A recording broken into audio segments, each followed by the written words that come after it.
Cruzados hacen cruzados, escudos pintan escudos, condados ganas condados y ducados dejan ducados.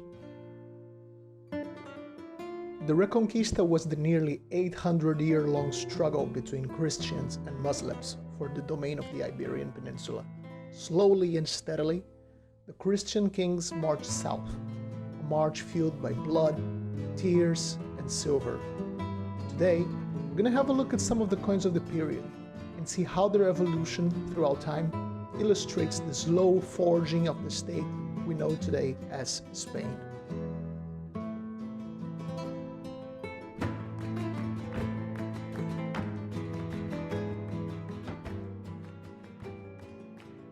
Welcome back. Today is Medieval Day, and we're going to have a look at some coinage from the 12th century all the way to the very end of the Reconquista in the 15th century. This is the time period most people refer to when talking about the Reconquista. It's the latest part of Christian supremacy.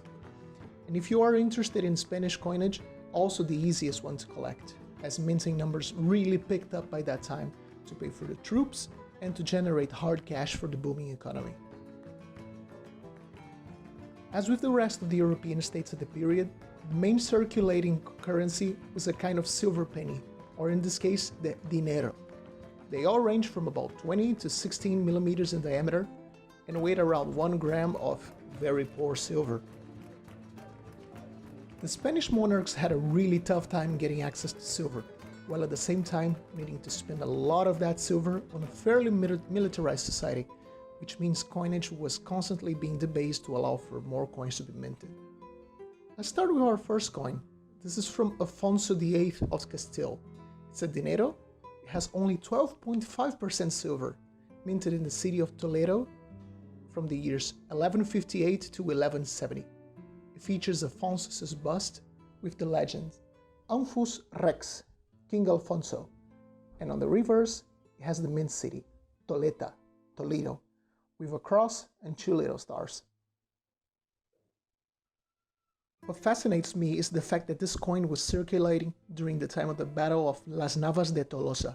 It was a major engagement between the Almohad Caliph and the Crusader army called by Pope Innocent III and led by all the kings of the peninsula, with Alfonso as a leading figure. It was a turning point Muslims would never recover. So who knows, maybe this coin was used to pay for a Crusader soldier. We hop a bit further ahead in time to the reign of Fernando IV, king of the unified kingdom of Castile and Leon. The silver content of this dinero improves a bit. We're now at around 17%. Minted in Sevilla from 1297 to 1312. This dinero features a castle on the obverse with the legends F. Rex Castile, or Fernando, King of Castile, and the reverse features a lion and the legends Et Legionis, which completes the obverse legend with the full title, Fernando, King of Castile and Leon. By the time this coin was minted, Fernando was preparing an expedition to conquer Gibraltar. The Reconquista was well underway, with only the Emirate of Granada being the last bastion of Muslim resistance left. Alright, we go now to the reign of Enrique II. History-wise, this king did not do much in regards to taking territory, but I particularly like how his coinage changed a little bit from the old formula of 2 concentric circles. On the obverse, we see once again the castle, but now it is in a square border, with the top tower going over the border. And the legend, Enricus Rex C, Enrique, King of Castile. The reverse features a crowned lion, and also within a square border, and the legends Rex Dei Graci, or King by God's Grace. This particular piece was minted between 1368 and 1379. It also has 17% silver, and it was minted at the city of Zamora. Nice. How about we switch a little bit from the Castilian monarchs? We head over to the eastern part of the peninsula, to the crown of Aragon, where I have 3 coins from a single, very important man for this kingdom. His name was Jaime I, also known as Jaime the Conqueror. Jaime expanded his kingdom from the area around the modern Catalonia all the way to the south of the peninsula and the Balearic Islands, and established Aragon as a major player in the peninsula that was seeing Castilian hegemony as a possibility. Jaime minted dineros at 3 main locations during his reign, all of them at 25% fineness and following a somewhat similar formula. So let's have a look at them. First, we have a coin from the old Aragonese capital of Jaca, minted from 1247 to 1276. On one side, we have Jaime's bust with the legend Aragon. The reverse has a patriarchal cross with Jaime's name Jacobus Rex, or King Jaime. Now we head over to the city of Barcelona, where his coin, minted between 1214 and 1274, features on one side his bust with the city's name, Barquino, and on the reverse we can see the legends, Jacob Rex, and the cross with pellets and circles. This pattern of circles, however, is not there by luck. This is an indication of value per coin.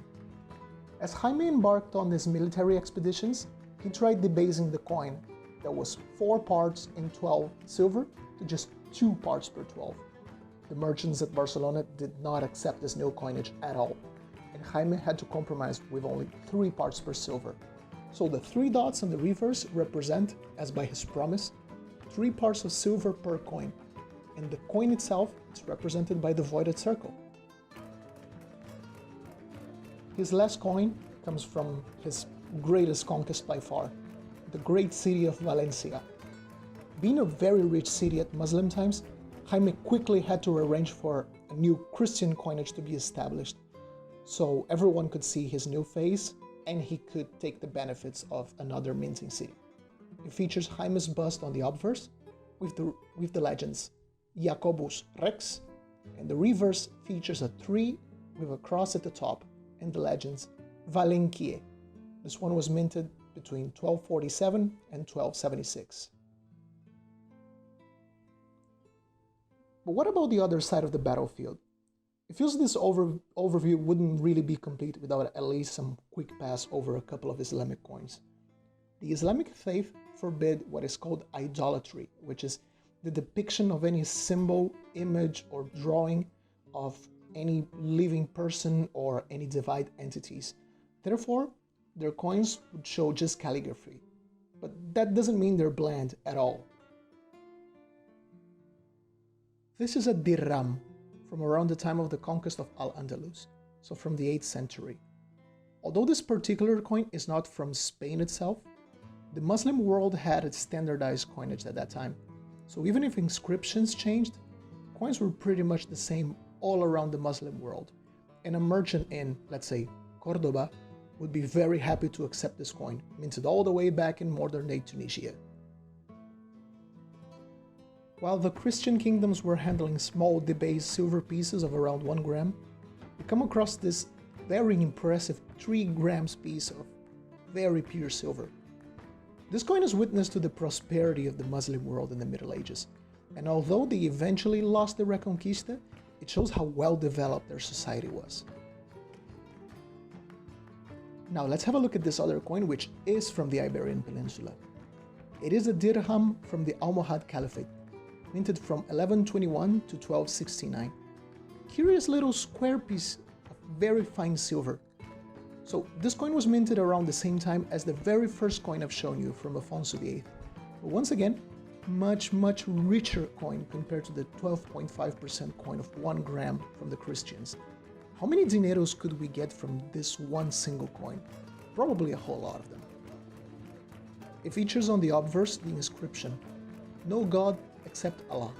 It is all for Allah, and no power except from Allah."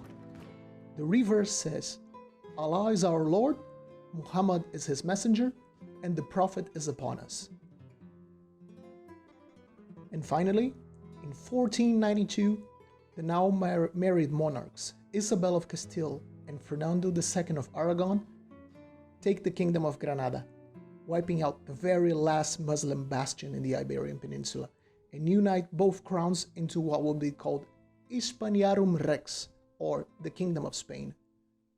One of their main edicts together was a total reform of coinage and the creation of new pieces that would be minted in very vast numbers and be used amongst the population, abolishing the long tradition of bartering that still persisted in the lower rungs of society. One of these new coins was the Blanca. As you can see from one of these coins that has been stripped from its patina, the coin was basically pure copper, having a testimonial 2.5% silver in it. The idea was to have a very small denomination, widely available, that would allow for the purchase of even the most simple commodities.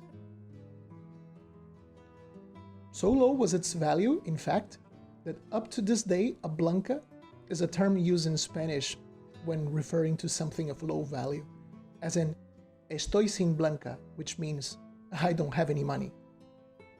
On the obverse, we can see a crowned Y letter in the legends, Ferdinandus et Elisabeth. On the reverse, a crowned F in the legends, Rex et Regina Cast Legio, King and Queen of Castile and Leon. The Reconquista was essential to the eventual rise of the Spanish Empire. It is one of these events not widely known that pretty much shaped Western history. And as with many historical events, it left its impression on the coins of the time, which are really a joy to collect and see all of their aesthetic richness and different designs. If you like medieval history, definitely give these ones a try. They're affordable and they're really easy to get a hold of. As always, I'll leave a series of links and book recommendations in the video description, so you know where to look at if you want to know more about the overall history of Spain and the Reconquista. So, see you on the next one!